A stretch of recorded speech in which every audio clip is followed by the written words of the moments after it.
right, this goes out to my homeboy Santo. I got your message, man.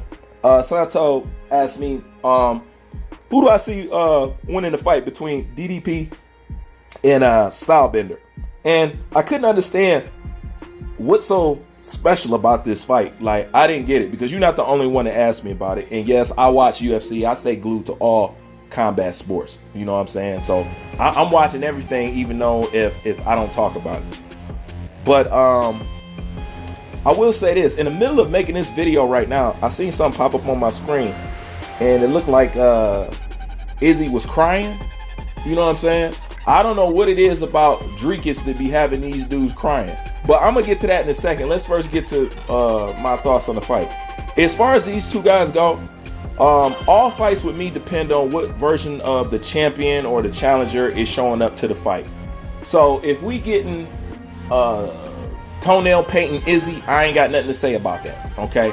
Now, if you getting the Izzy before the toenail paintings and all that, the focus Izzy, you know what I'm saying, the vengeful Izzy or something like that, I could easily tell you that he stops Dricus, and I'm basing that just off stylistic matchup alone. When I look at Dricus to me for Stylebender, he's too slow, he's too stiff, he ain't got a good set of hands, he got a problem closing the gap. That's why he closed the gap with his legs, and he just have a problem getting started. He's not very lateral, his feet is not necessarily good, his movement is not necessarily good, and to me, it's a stylistic nightmare for Dricus. Now, this is what I will say. I watched Dricus in the Sean Strickland fight, and if I was keeping it gutter with you, Dricus lost that fight to Sean Strickland. That's easy for me to see. Easy. But I understand the art of selling the fight game, so I understand why he won. And I think Strickland understood too, because when it comes to these fights, having two good fighters, that's good, but it's not enough. You need a story behind these fights, you know, because that helps push the revenue. So I understood why they gave it to him. But truthfully, Sean Strickland didn't lose that fight. Dricus did, you know. And I seen how Sean was peppering his ass with his jab.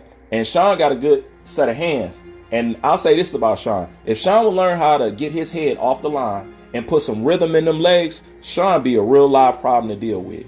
He just stand there flat-footed, straight up, chin in the air, although he's good at protecting it, but he ain't got no rhythm to him. You know what I'm saying? His head stays right there on line. You know what I'm saying?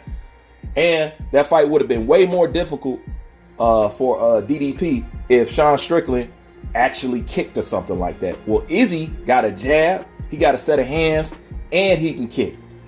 You know what I'm saying? All around game, defensively responsible. He's faster.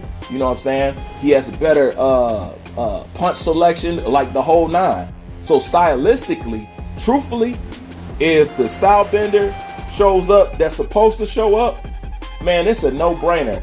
He whoops old boy's ass. Like I said, I see him stopping him and knocking him out. That's how it's supposed to be. If he can't step in and beat him, he should retire. But like I said, it depends on what version of the champion you getting. I can't vouch for fingernail painting Izzy. You know what I'm saying? I can't vouch for that version. You know what I'm saying? But if he's anything like when he started, and that's the guy that's gonna enter in this fight, to me, it's a no-brainer. You know what I'm saying? Now back to Plessis getting these dudes to cry and all this other stuff.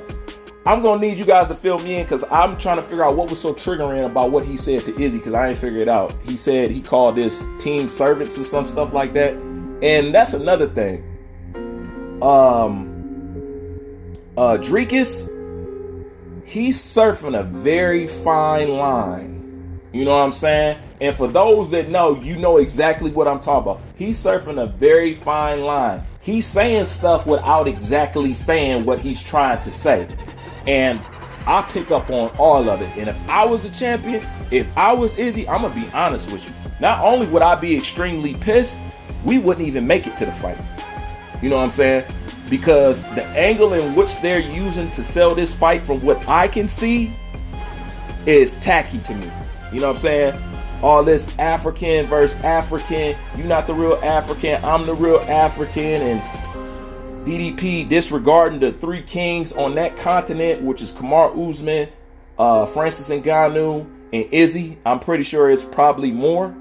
I don't understand how you could be so down for Africa, but you so against the fighters that are from Africa, or disregarding what they're done, or trying to act like they haven't done nothing.